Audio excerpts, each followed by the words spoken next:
ভীম এবং কলমের জয়েন্টে আপনারা দেখেন প্রত্যেকটা জয়েন্টে সেই রকম কাজ করছে। তার কলমগুলো এখানে কম ঢালাই করা হইছে এবং সে নিচে কোনো কলমের মধ্যে কোনো রিং সে দেয় নাই। ঠিক আছে?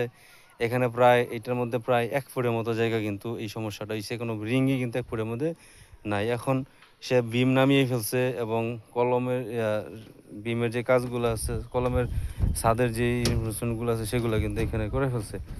এইটাতেও কিন্তু দেখেন সেম একটা কাজ কিন্তু এখানে করছে। আপনারা দেখেন এখানে প্রায় ২ ফুটের মতো জায়গায় কিন্তু এখানে কোনো রিং কিন্তু হয় নাই। ঠিক আছে? তো এইটা এইভাবে কিভাবে একটা ছাদের লোড কিভাবে এখানে টিকে থাকবে, যেখানে কলমের মধ্যে রিং নাই সেখানে কিভাবে থাকবে, এটা আসলে আমাদের বুঝে আসে না। এটা কিভাবে করবে সেটাই একটা দেখার বিষয়। হ্যাঁ, অবশ্যই জিনিসগুলা খারাপ হইছে আরকি। এটা ভালো হয় নাই, আরও ভালো হওয়া দরকার ছিল। যেহেতু আমরা ডিজাইনে দিয়ে থাকি, ডিজাইনটাকে সে ফলো না করে নিজে মন করার মতো কাজ এখানে করছে। আমি আপনাদেরকে আরও দেখাই। আপনারা দেখেন যে এই কলমটাতেও কিন্তু সেম। এখানে দেখেন আপনারা বিশাল একটা জায়গার মধ্যে কিন্তু এখানে কোনো রিং কিন্তু এখানে প্রায় ১.৫ ফিটের মতো জায়গা আছে। এর মধ্যে কলমের মধ্যে কোনো রিং নাই। ঠিক আছে?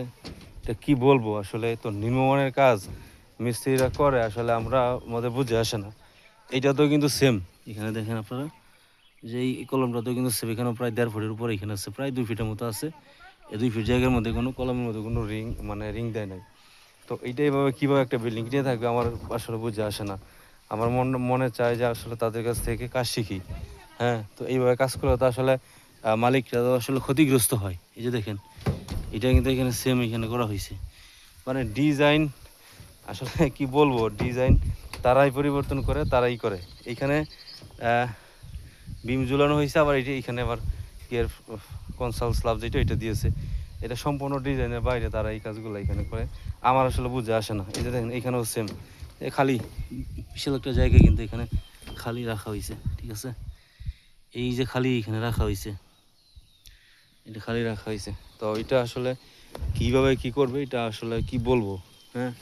এত খারাপ কাজ, যে কাজ যদি না বোঝে তাহলে কেন কাজ করতে আসে? এইভাবে কাজ করে তো আসলে মালিকগণ আসলে ক্ষতিগ্রস্ত হয়। ঠিক আছে? কিভাবে আসলে কি করে আমার আসলে বুঝে আসে না।